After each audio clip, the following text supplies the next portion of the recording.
Next Tuesday, the House Financial Services Committee will hold a hearing about the demise of the defamed crypto company FTX.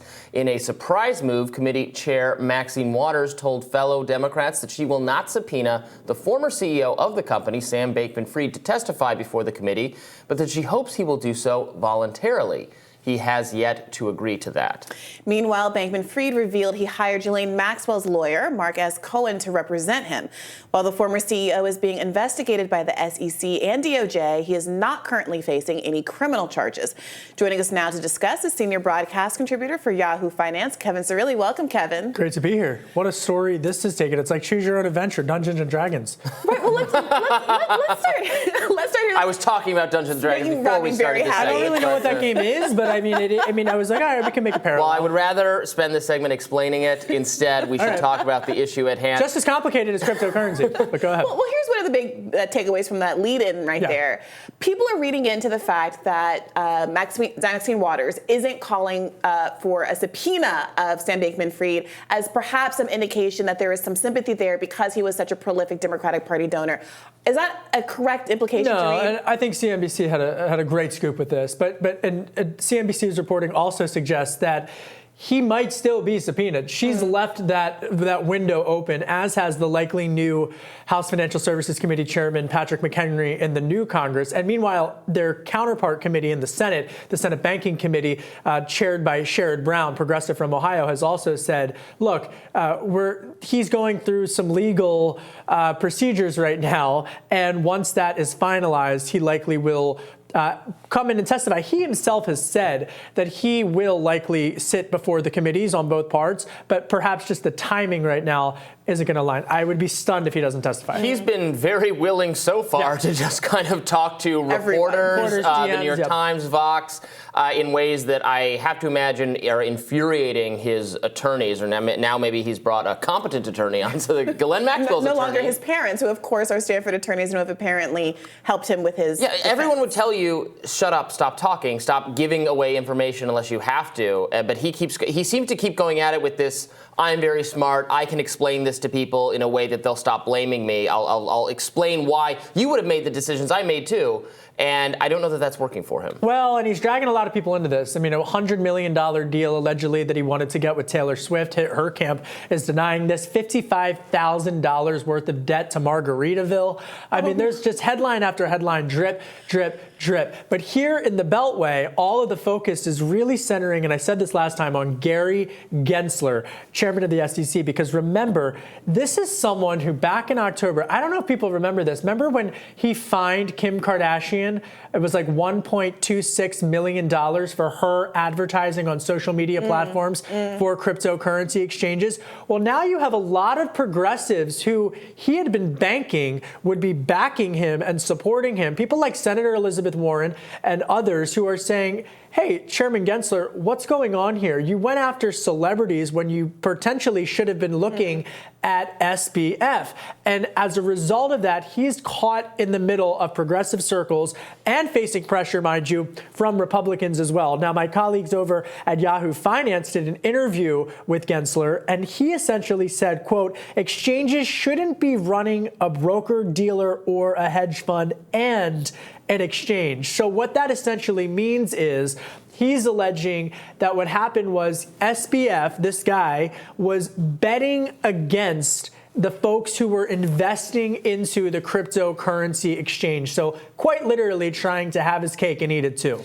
Congressman Richie Torres sent a letter today. A Democrat. A Democrat referencing the Kim Kardashian thing you just said, saying, does this show that the SEC is distracted because they went through with this Kim Kardashian thing and they missed this much bigger story? Precisely. And then you have a Democrat pointing that out. Of course, and he was in the crypto, but he was wasn't Torres also like a famously pro-crypto Democrat as well? I thought he was. Look, and I think that the biggest question for this new and emerging technology for the last decade has been how to best regulate it. And you've got the SEC, the CFTC, DOJ all looking into this. And you have bipartisan legislation. So people like Senator Cynthia Lummis, as well as Kirsten Gillibrand, who have called essentially for legislation that would allow the CFTC to regulate this as a commodity. That's a very simple concept. I know it sounds complex, but it's it's very simple in the sense that a commodity is something that ensures that there are rules of the road, that the regulators can define this, can look at this, and be able to precisely prescribe the regulations similarly to any other financial holding that you have. For whatever reason, this town has not woken up on how to best regulate crypto. So I think that's the problem. Yeah. The idea that people are going after Kim Kardashian or talking about these other things, when it shouldn't have been a surprise that there was this conflict of interest between the Alameda and SBX in the SFX in the first place. So why is it that now everyone is waking up to it and acting like, oh, I'm sorry, I was so naive? They all actually sound like Sam Bankman-Fried actually does in all of these interviews, where he puts on the posture of, a new kid on the block, a young guy who didn't quite seem to realize what was going on, when it seems obvious to everyone, especially SBF, who was at the time that he's complaining about the government's inability to regulate, going behind the scenes, trying to put money into primaries to make sure that whoever wins, there is someone in Congress who is friendly to his regulation regime that frankly would have allowed him to have the laissez-faire operation that ultimately brought him down. Right. And I think to that point, and you both know this, this is Washington. And so any successful business entrepreneur, no matter what their political leanings are, and there are examples on both sides, are going to do precisely what FTX and Sam did in this situation.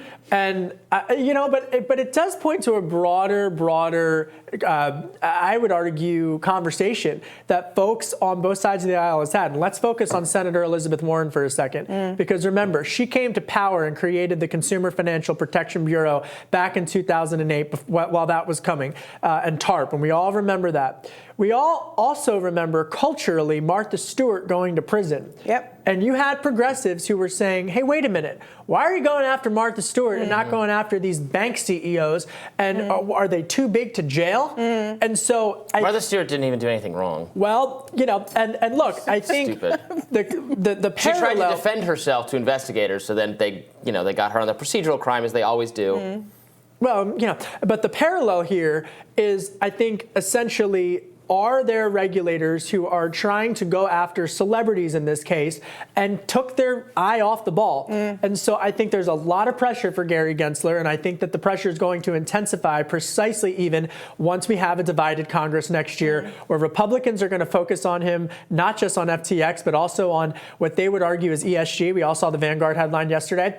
And in addition to that, a split Congress with, Democrats controlling the Senate now. Well, following the FTX scandal, NFT sales have dropped to the lowest they've been since July of 2021, a 16-month low. Sales have continuously dropped since April of this year.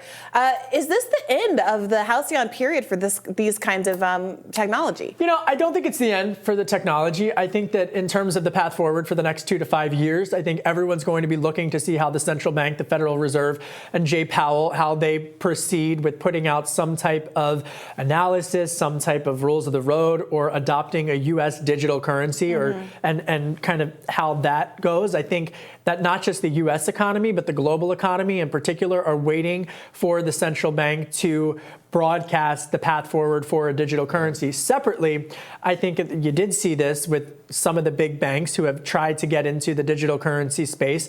I think they're also now waiting to see what the Fed does. Because, look, the biggest question, and Gary Gensler had said, look, we have the rules. Their argument is we have the rules, but if cryptocurrencies and digital assets are not actually registering with the feds, then they're going to have to put more teeth and go after them if they're not complying with the regulations. Either way, I think that all would agree this is an antiquated system that never really got going. And so there's a lot of pressure now, because had this been based in the United States, for example, or even taken more of a hold in the United States, this could have had a domino effect on the economy, which would have been a disaster. I saw this great supercut of media being just overly fawning toward SBF over time. Let's play some of that. Sam Bankman-Fried is really becoming the industry's lifeline during a crisis lately. I'm fascinated, endlessly fascinated with Sam Bankman-Fried's role in all of this. You've been now described as the JP Morgan, if you will, of the crypto business. A lot of people called you the savior of crypto, the patron saint of crypto, The Michael Jordan of crypto, if you will. Sam Bankman-Fried. Sam Bankman-Fried, the JP Morgan of Fried. SBF, JPM. Do you know SBF? I think it's cool that the guy has just initials. Geez, did he walk on water or something in these interviews? Yeah, that's like a criminal level of puffery here. I mean, this is an industry where perception really can drive the actual value of these kinds of goods. And it's hard to not see the media as complicit in what is now feeling very much like a Ponzi scheme when you look at clips like that. Well, it's clearly a Ponzi scheme. But, look, I think it's a delicate balance, right? Because this is, in our country, you want to celebrate creative entrepreneurship. And at the same time, you want to make sure that the regulators are enforcing the rules of the road. And so, I think by the same token, it's really the media that helped drive some of this exposure for the mistakes that FTX had made. And so that transparency is going to be crucial. I, again, bring media it back. companies being among the biggest recipients of donations from SBF, right? But precisely when you look at this broader generation and the digitization of everything, and in this case specifically currency, and devaluing currency, many would argue, this should be a concern not just for FTX, but look at the other digital asset currencies that are not beholden to U.S. regulators. And so if you're an American taxpayer, do you want to be invested in a country that has a digital asset that is essentially trying to devalue democracy? And so that, I think, is the broader question that regulators really need to grapple with. And can you have a situation in the new Congress where likely chairman of the House Financial Services Committee, McHenry, a conservative, and Chairman Brown, a prominent progressive in the Senate banking, can they get on the same page to prevent this from happening again? Again, and I say this and I feel like a broken record, but Gary Gensler is just as an important person in this story and in these policies and regulations as Sam is from FTX. Very interesting. Well, Kevin Cirilli, thank you so much for joining us. We'll have more Rising right after this.